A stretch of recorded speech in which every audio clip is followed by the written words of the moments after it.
y aurait tant et tant de choses à dire, à narrer pour faire de très belles histoires.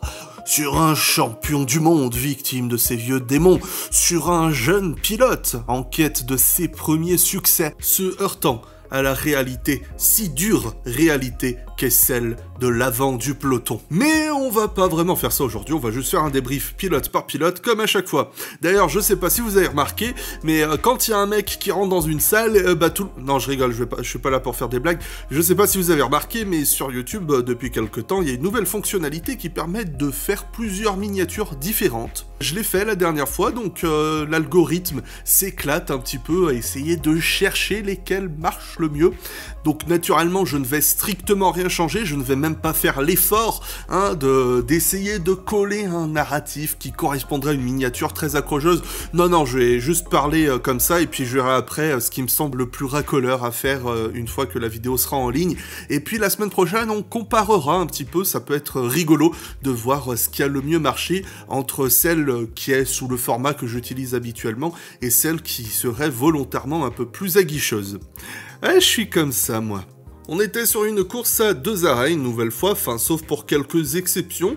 On notera que Max Verstappen a pris le pari de faire un nouvel arrêt en fin de course pour choisir des pneus soft au 64e tour. Une stratégie qui pourrait avoir été assez peu payante à mon sens, mais bon, on essaiera de comprendre pourquoi Verstappen a fait un arrêt supplémentaire en toute fin de course, de même que Fernando Alonso qui s'est arrêté à 3 tours de la fin. À part ces deux stratégies un petit peu originales, si je puis me permettre, tout le monde était sur du 2 arrêts avec globalement du médium dur ou du médium dur. On voit que ça n'a pas vraiment changé grand chose dans la hiérarchie. Je tiens quand même à m'intéresser au milieu du peloton en revanche, où on notera que du côté de chez Haas et de la RB de Ricciardo, on a opté sur des arrêts très tôt avec le 10e tour pour Magnussen et Ricciardo et le 11e pour Hülkenberg.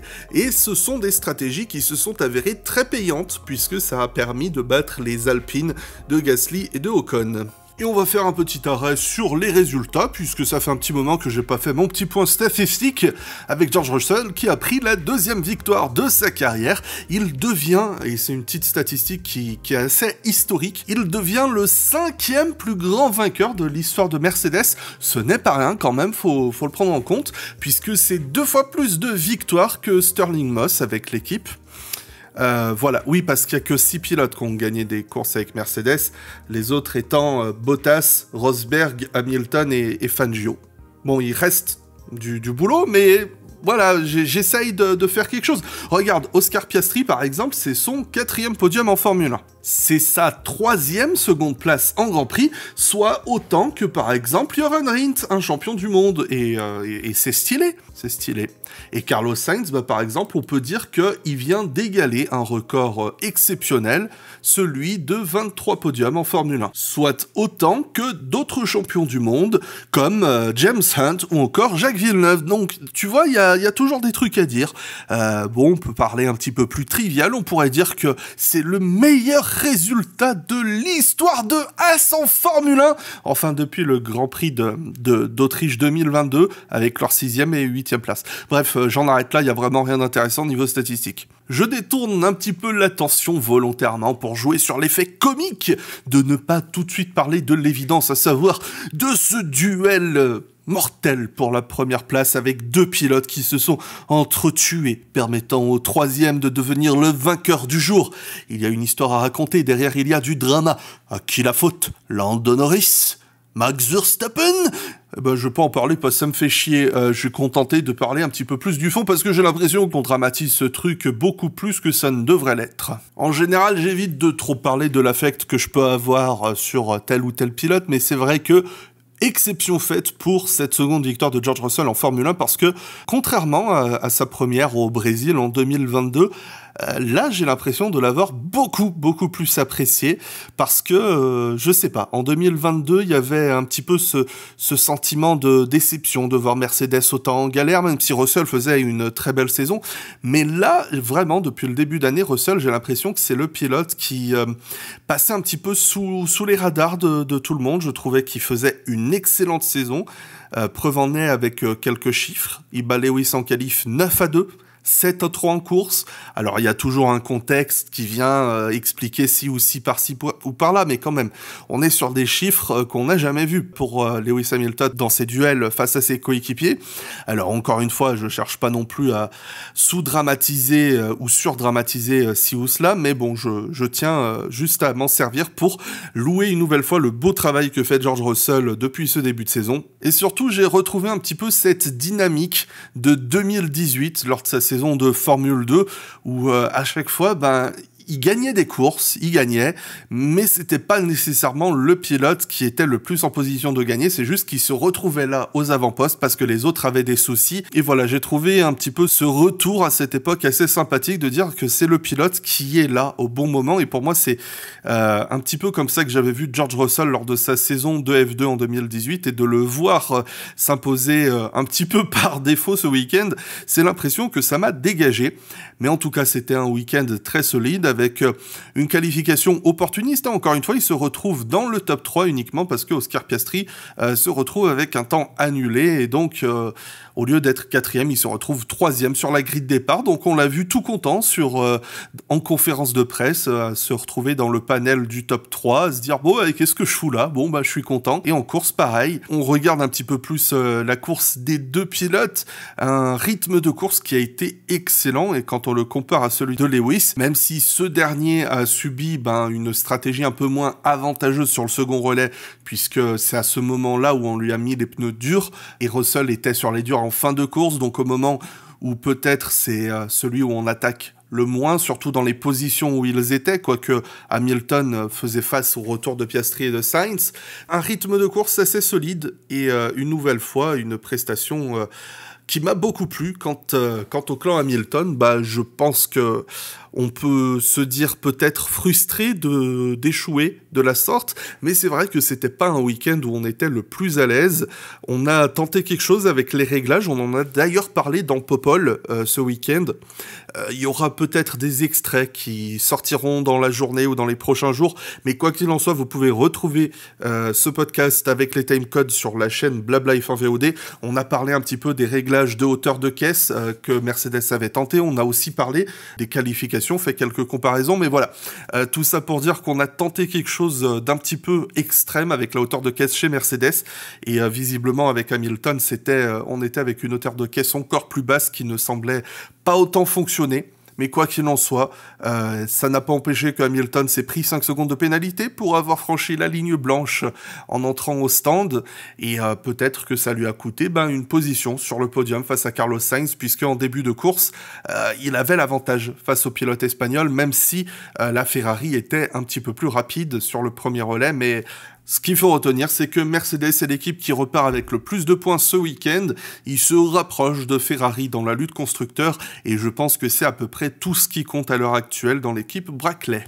Autre petite statistique rigolote pour le coup, c'est le premier doublé Mercedes depuis le Grand Prix du Brésil 2022 justement, même si dans la seconde voiture, cette fois-ci, ce n'est pas l'équipe d'usine, mais une équipe cliente avec la McLaren Mercedes de Oscar Piastri, qui lui aussi a un petit peu ramassé les miettes de tout ce chaos devant lui, avec, comme je le disais, Hamilton qui a un petit peu souffert, et son coéquipier et Verstappen qui se sont foutus dehors en fin de course. Une nouvelle prestation un peu frustrante pour le pilote australien, puisqu'il avait fait le bon boulot en qualification, malheureusement en sortant trop large des limites de piste, son temps a été annulé, il a dû partir 7e et mener une belle course, faut-il le dire, de remontée. C'était un petit peu ce qui lui manquait à Oscar Piastri sur ses premiers Grands Prix en Formule 1 l'an dernier. Peut-être sur ce début de saison, c'était l'ensemble du rythme de course. On a vu que depuis Miami, ça semblait vraiment être revenu, plutôt à se déclencher. On voyait un pilote qui commençait à gagner en confiance et je trouve que ça s'est vraiment ressenti sur ce week-end en Autriche avec même de très belles luttes face à Sainz et à Hamilton. Donc pour le coup, je pense que Piastri peut être très content de son week-end, même si on l'a tout de suite assailli avec une question assez violente de David Coulthard en interview dans le parc fermé lorsqu'il lui a dit « Eh mec, si tu t'étais pas viandé en qualif, t'aurais gagné là du coup, non ?» Bon, avec Desi, on peut jouer plein de chansons. sauf si on veut les transposer un demi-ton plus haut, ça fait des do, ou encore plus haut, c'est des ré, enfin voilà, si, do, ré, tout ça. On voit qu'en termes de rythme de course, il marque toujours un petit peu le pas, mais dans l'ensemble, il est beaucoup plus proche, que ce soit sur le premier ou second relais. Ses tours sont plus constants, donc je pense que toutes ces petites erreurs qu'on peut complètement caler sur sa jeunesse sont tout à fait excusables et ne doivent pas entacher un bon week-end. Quant à Lando Norris, eh bien je vais lui aussi le mettre le petit sticker de la jeunesse pour changer, parce que Norris a prouvé plus d'une fois qu'il était capable d'extraire le maximum de sa voiture en qualification et en course, et on le voit de plus en plus depuis quelques grands prix se montrer vraiment très agressif pendant les courses, à enchaîner, à profiter, j'ose dire, d'une McLaren ultra performante en fin de course, lorsque l'essence a été brûlée. Maintenant, je vais le qualifier de jeune, comme je disais, parce que Lando Norris a plein d'expérience en Formule 1, mais là où il en manque le plus, c'est dans celle pour la lutte pour la victoire. C'était vraiment la première fois de sa carrière qu'il avait l'opportunité d'aller attaquer un leader, et je parle pas de courses comme l'Espagne ou comme l'Émilie-Romagne, où il attaquait pour revenir sur le meneur. Là, vraiment, il avait le meneur en ligne de mire, et il a enchaîné les attaques tour après tour, et honnêtement, je pense qu'il a fait tout ce qui était en son pouvoir pour aller chercher la position. Je pense que dans l'accrochage, il n'y avait pas grand-chose qu'il pouvait faire, si ce n'est se foutre dehors, juste pour éviter un Max Verstappen qui était en train de zigzaguer. Mais honnêtement, This is Racing, c'est du Cyril Abitboul, ça veut dire c'est la course. Ce sont des choses qui arrivent quand on a deux pilotes qui se battent ardemment pour la victoire et qu'aucun des deux ne veut lâcher.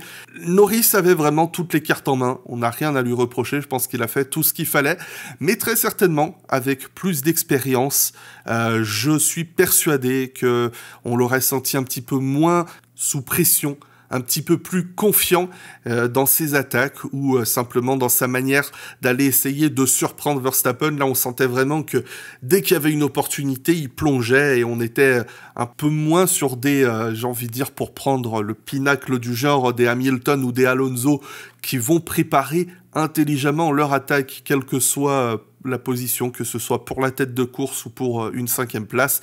Là, il y a cette petite sagesse qui peut manquer, mais faut-il admettre que devant lui, il y avait un pilote qui a fait tout ce qui était en son pouvoir pour rester devant. Et vraiment, depuis Miami, on voit à quel point Red Bull continue un petit peu à souffrir sur les fins de course, avec toujours un pilote excellent sur la qualification, sur le début de course, mais qui ne peut empêcher la concurrence de revenir lorsque les réservoirs commencent à se vider. Et c'est vrai que Red Bull, ça a toujours, depuis 2022, été un peu leur point faible, de gérer, de maximiser cette voiture lorsque elle commence à s'alléger, parce que on optimisait beaucoup plus la voiture pour la course que pour la qualification.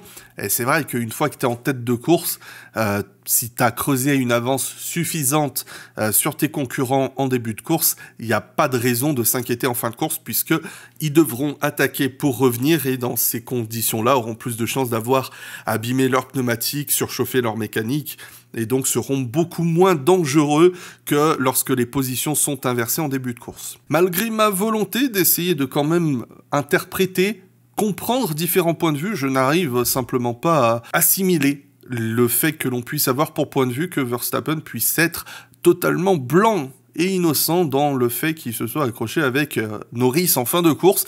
J'ai envie de dire, quand tu as passé toute la course à fermer l'intérieur au virage 3, faisant clairement comprendre à ton adversaire que tu ne vas pas lui laisser l'intérieur, et il a tout à fait raison, on doit quand même s'attendre à ce qu'il laisse au moins une voiture de place à l'extérieur, ce qu'il a fait initialement, mais en refermant le point de corde comme il l'a fait, ça allait forcément tomber au clash. Maintenant, Je lui tomberai beaucoup moins dessus pour 2 raisons très simples.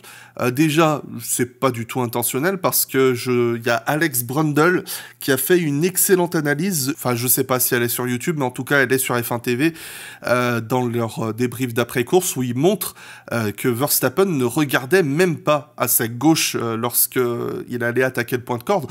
Donc oui, on peut parler d'erreur de sa part, de pas avoir considéré l'espace, mais je n'irais pas du tout le blâmer d'avoir volontairement causé cet accident, juste erreur toute bête. Et second point, encore une fois, pour moi, that is racing. C'est des trucs qui se passent quand on veut tous les deux se récupérer une première place et qu'on s'en donne à cœur joie pour dépasser ou pour conserver la place. Bah, ça peut arriver. Alors oui, on a certains avec qui ça arrive beaucoup plus souvent que d'autres. De là, en faire un drama, bon, bah, c'est comme ça. Lando Norris, Max Verstappen sont 2 excellents pilotes, les 2 méritent de gagner, et aucun des 2 n'a gagné. Bon, bah, c'est comme ça. On notera, au cas où vous ne l'ayez pas encore vu, que Sergio Pérez pilotait la seconde Red Bull ce week-end. Voilà, si vous l'aviez pas vu. Alors, j'en profite là sur ces petits graphiques créés par le Formule Blabla Teammate Dual Championship Generator Jamil by Strigun. Encore une fois, vous avez ces petits diagrammes en boîte. Je suis désolé de devoir rapidement expliquer ce que c'est. Imaginez, on prend tous les tours d'un pilote pendant sa course et on les répartit de gauche à droite, donc à gauche les plus rapides, à droite les plus lents. Voilà, on les aligne comme ça, on les divise, on les range en 4 catégories. Par exemple, il y avait, 72 tours, donc ça fait 18. On met 18 tours, les 18 plus rapides dans une boîte. Première petite ligne que vous voyez, tout à gauche. Ensuite, on prend les 18 autres tours qui sont les plus rapides. Donc ça, c'est tout ce qu'il y a dans le premier carré bleu. Vous voyez qu'il y a une petite ligne au milieu du carré bleu. Cette petite ligne étant la médiane, donc ce qui représente le milieu de tous les temps à peu près. Ensuite, dans la seconde partie de la boîte, c'est notre 3e boîte, des 18 autres meilleurs tours. Et enfin, la dernière ligne, ce sont les 18 autres tours. Généralement, tout à droite, dans les tours les plus lents, on a le début de course parce qu'on est chargé en essence. Et tout à gauche, on va voir les plus rapides puisque on est léger en essence. Maintenant, est-ce que vous comprenez mieux à quel point Sergio Pérez s'est fait défoncer sa putain de gueule ? C'est-à-dire que ça s'aligne très bien, ce qu'on constatait en faisant les graphiques avec Strigon, c'est que si tu prends la partie de Pérez, c'est les 3/4 de ses temps, donc la petite ligne tout à droite, plus les 2 petites boîtes jaunes, sont équivalentes au quart des plus mauvais tours de Verstappen pendant la course. Voilà, si ça peut aider un petit peu à montrer le désespoir qu'il y a dans ce baquet Red Bull, même si devrons-nous ajouter que Pérez a été victime de dommages qu'il a subis au début de la course après avoir percuté Piastri et Leclerc au premier virage. Bon, là pour moi c'est un incident de départ, il n'y a rien de plus à dire, il a tenté quelque chose, il n'y avait pas la place, fallait tenter. Mais le fait est qu'il était à la ramasse tout le week-end. Si je vous le retrouve au montage, je le mettrai.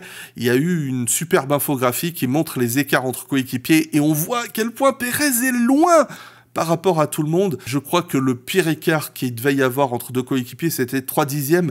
Là, on est à 8 dixièmes et demi. Et d'ailleurs, je vous renvoie vers Blabla F1 VOD où vous pourrez retrouver notre analyse télémétrique de ces tours de qualification entre Verstappen et Pérez. On en a un petit peu parlé. Chez Ferrari, on affichait un visage de confiance en début de saison, mais là, plus les grands prix passent et plus la réalité rattrape le fait qu'on n'est pas autant à l'aise que ça et on est clairement tombé en 4e force du plateau sur un tracé qui habituellement réussissait plutôt bien à la Ferrari, qui correspondait plutôt bien à ses forces, où on a gagné d'ailleurs en 2022, où l'an dernier on avait fait un assez bon week-end.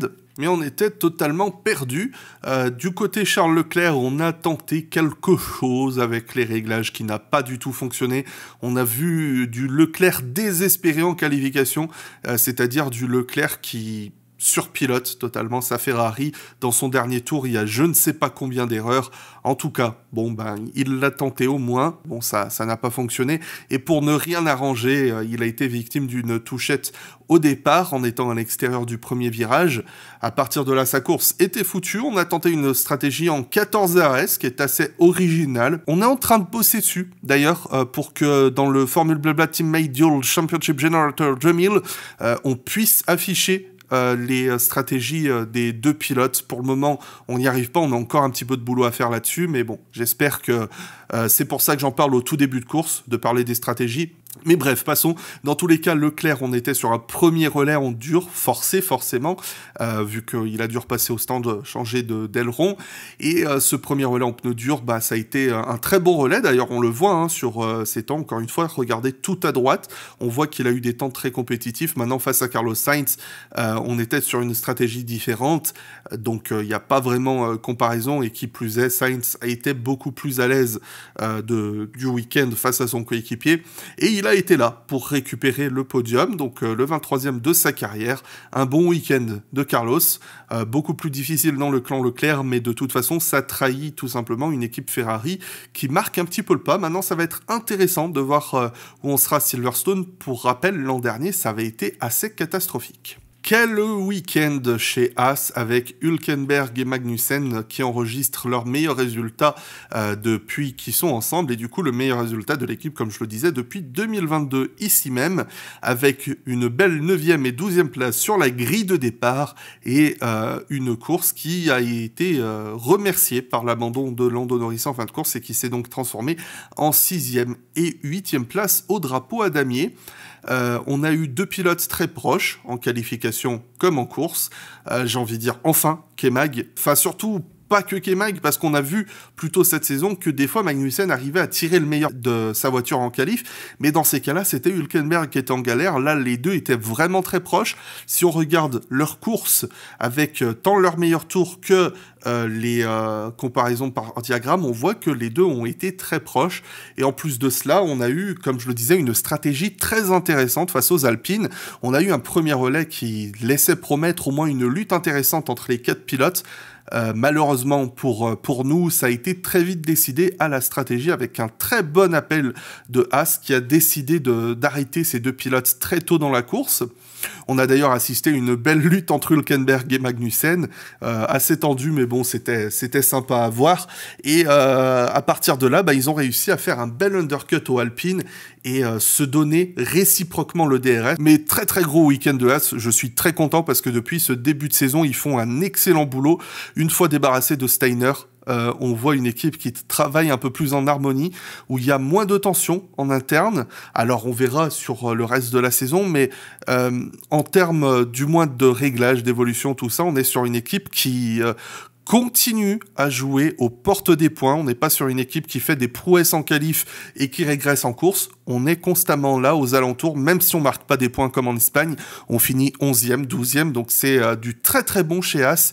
Et vraiment, c'est un petit peu inattendu et j'en suis ravi. J'ai presque envie de parler de déception chez RB parce que on était dans une équipe qui semblait vraiment s'infiltrer dans le top 10 de manière assez forte il y a quelques semaines. Et depuis les améliorations qui sont arrivées en Espagne, on en est très loin. Alors, Daniel Ricciardo sauve 2 points, bénéficiant, comme je le disais plus tôt, d'une stratégie qui a très bien fonctionné pour les deux As, donc à savoir en s'arrêtant très tôt.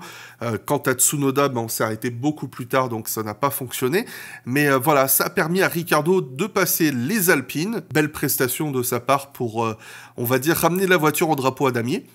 Ça peut être le moment, Danny Ric, pour commencer à marquer régulièrement des points, parce qu'il faut trouver un contrat pour la saison prochaine. Et je pense pas que prier pour que Pérez continue à être nulle part suffira. Il va falloir continuer à faire ce type de performance et battre Tsunoda de manière plus régulière. En tout cas, c'est le cas depuis 2-3 week-ends, même si les deux sont globalement très proches. Avoir un petit peu de réussite, comme ça a été le cas ce week-end, en ayant la meilleure des deux stratégies, c'est déjà un bon début. Et la seule chose que je dirais sur Yuki Tsunoda, arrêtez de diffuser les radios. Voilà, tout simplement. Arrêtez avec les radios des pilotes.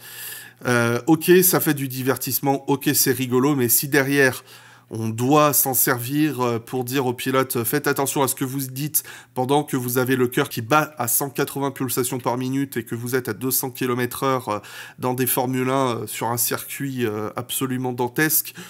Non. Non, arrêtez, diffusez les radios, vous arrêtez ça et laissez les pilotes et les équipes bosser comme ils le veulent. Et si jamais on se retrouve avec des cas comme Vettel en 2016 qui insulte le directeur de course, eh ben on règle ça en interne. On n'a pas besoin d'en parler dans les médias et de faire des histoires ridicules. Faut-il rappeler qu'on est quand même sur Tsunoda qui s'est ramassé très cher, bon 40 000 balles, mais c'est surtout une des retombées médiatiques parce que au-delà d'avoir eu une insulte, on est sur un personnage qui a balancé un mot, et surtout un mot dans une langue qu'il n'utilise pas, ou qu'il n'utilisait pas régulièrement il y a encore quelques années, et surtout, par-dessus tout, au-delà de maîtriser ou pas cette langue, c'est une question de culture, parce que c'est par-dessus tout une question de culture. Les Anglais sont très sensibles à l'emploi de certains mots qui peuvent être jugés grossiers et qui dans d'autres cultures ne le sont pas. Et c'est pareil, c'est réciproque. Il y a des termes qu'on emploie régulièrement dans la langue anglaise et qui, par exemple en France, seraient très grossiers. Donc il y a un moment, c'est comme ça. Et si on peut pas l'accepter, qu'on dise pas aux pilotes d'apprendre à se contrôler quand ils sont en train de piloter, mais qu'on arrête de diffuser les radios, ça devient ridicule. Enfin, pas qu'on arrête de les diffuser, mais qu'on arrête de les mettre en libre antenne et qu'on laisse la FOM choisir ce qu'on passe à l'antenne et ce qui est passable à l'antenne. Encore un petit point pour les Alpines, bravo, félicitations, vous continuez à marquer des points. L'équipe basée à Enstone/Viry-Châtillon continue à s'assurer des points réguliers. On rappelle que avec la belle prestation des As, ils tombent en 8e place au championnat constructeur, mais ils repartent de l'Autriche avec la tête haute et avec 9 points au total depuis ces 11 courses. Sachez que c'est le pire début de l'histoire de cette équipe qui, je le rappelle, remonte au début des années 80 sous le nom de Tollman. Voilà, c'est-à-dire que même avec Tollman, qui était une équipe privée, mais voilà, même là, c'était pas pire. Alors certes, c'était aidé parce qu'il y avait Senna qui avait fait un podium et tout, mais bon, quand même. En tout cas, les pilotes ont assuré le spectacle. Merci Ocon, merci Gasly. Ça a été très fun à suivre, cette bataille. C'est tout ce qu'on demande. Quitte à vous foutre sur la gueule, faites-le proprement, ça fait plaisir. En plus, j'ai trouvé que vraiment, il y avait eu un semblant de dynamique d'équipe avec Ocon quand il l'a défendu face à Alonso. Parce qu'après l'avoir passé au premier virage, j'ai l'impression qu'il a laissé juste ce qu'il fallait de place pour bloquer Alonso dans la ligne droite, du coup montant jusqu'au virage 3, donc l'épingle. Il a laissé suffisamment de place pour bloquer Alonso et donc permettre à Gasly d'aller à l'extérieur et donc permettre aux deux Alpines de passer. Parce que ça faisait très très longtemps que les deux pilotes étaient coincés derrière Alonso. Alors, il y a quelque chose de très marrant, encore une fois, c'est que, outre le fait que le châssis de Ocon est tombé en pièces au fur et à mesure de la course, celui-ci bénéficiait, encore une fois, du châssis dit léger, parce que, encore une fois, on est avec une équipe qui n'est pas fichue de fournir deux châssis identiques à ses pilotes. Et en plus de cela, il semble que ce soit même pas le châssis qui soit spécialement le plus performant. Donc au final, cette histoire de châssis est d'un ridicule. Il y avait sur F1 TV, je crois, bah oui, c'était avec eux que je regardais la course, ils disaient... Bon, bah, de toute façon, ils sont obligés de les laisser se battre. Qu'est-ce qu'ils vont faire? Ils vont virer Ocon une nouvelle fois. J'ai trouvé ça très drôle. Oui, et le pire, c'est qu'en fin de course, en conférence de presse, les deux étaient, semblait-il, très contents de leur bataille. Donc voilà, je me dis, c'est cool. Laissez-les faire. Surtout quand on continue d'avoir un duo qui est aussi proche que cela. Ça reste, depuis l'ère Alpine, donc 2021, c'est les duos les plus proches qu'on a sur la grille, donc Ocon-Alonso, Ocon-Gasly. Il y a toujours eu des marges qui étaient ridicules en moyenne, que ce soit en rythme de course ou rythme de qualification. Donc s'ils doivent se foutre sur la gueule, laissez-les faire. Je veux dire, regardez-moi le diagramme en boîte des deux pilotes, mais il est pratiquement identique, c'est absurde. Lance Stroll sauve une redoutable 13e place pour l'équipe Aston Martin Aramco Mercedes, qui est toute forte, encore une fois, de ces infrastructures qui ont été achevées l'an dernier, avec un duo totalement incroyable, avec un double champion du monde et un pilote qu'il décrit lui-même comme le meilleur coéquipier qu'elle n'a jamais eu. Une très belle 13e place pour lui. Aston Martin repart en plus avec le meilleur tour en course puisque, comme je le disais en début d'émission, Fernando Alonso a pris le pari totalement insensé de s'arrêter en fin de course après être rentré dans le fion de la Kikajo. Il a dû s'arrêter pour changer voilà, donc il a changé les pneus et enregistré le meilleur tour et terminé 18e. Mais voilà, bravo Aston Martin, tous ces beaux recrutements de ces dernières années semblent payer leurs fruits, sachant qu'on dit que Dan Fallows, qui a été recruté, débauché de Red Bull, serait potentiellement bientôt démis de ses fonctions, ou du moins confierait le poste à quelqu'un d'autre. Et désolé, le diagramme ressemble à rien, mais on pouvait rien faire, mais Alonso a fait le meilleur tour en course. Regardez l'écart, il y a 3 secondes, 5, peut-être même 4 secondes, j'ai du mal à dire comme ça, entre le meilleur tour d'Alonso et son deuxième meilleur tour en course. Alex Albon s'est également arrêté très tôt en début de course, ce qui lui a permis de gratter quelques positions, donc à partir de sa 16e place sur la grille. C'est un peu la même stratégie que pour les Haas et Ricciardo finalement. À partir de là, il n'y avait pas grand-chose de plus à faire parce que chez Williams, on est toujours dans une dynamique assez faiblarde, même s'il faut admettre que l'équipe semble se solidifier en termes de communication, tout cela. On a eu un Albon assez en difficulté pour trouver les bons réglages. Ça se voit, il a été battu par Sargent lors de la qualif, du sprint shutout. Donc voilà. Bon, ça continue le 10-0 que se prend Sargent en qualif normal, mais sachez que Sargent a battu 2 fois Albon. C'est juste que c'était pas dans des vrais qualifs. En tout cas, chez Williams, ça reste un petit peu en difficulté, mais bon, honnêtement, on est dans une équipe qui se fait très discrète et qui assume totalement cette position parce qu'ils visent le long terme.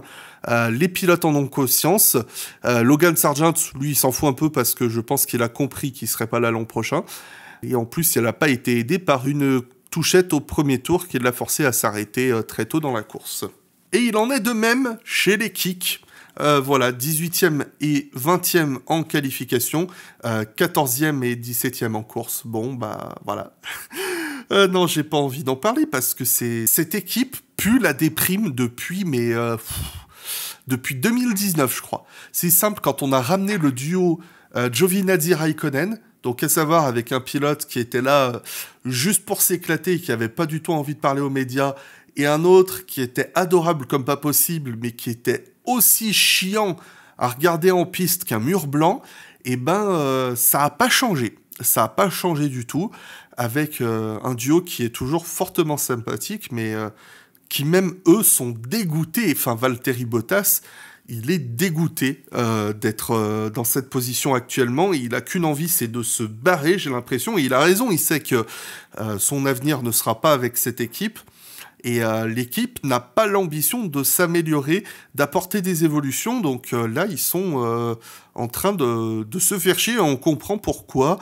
La seule chose qui leur reste, c'est de s'éclater sur Instagram. Donc voilà.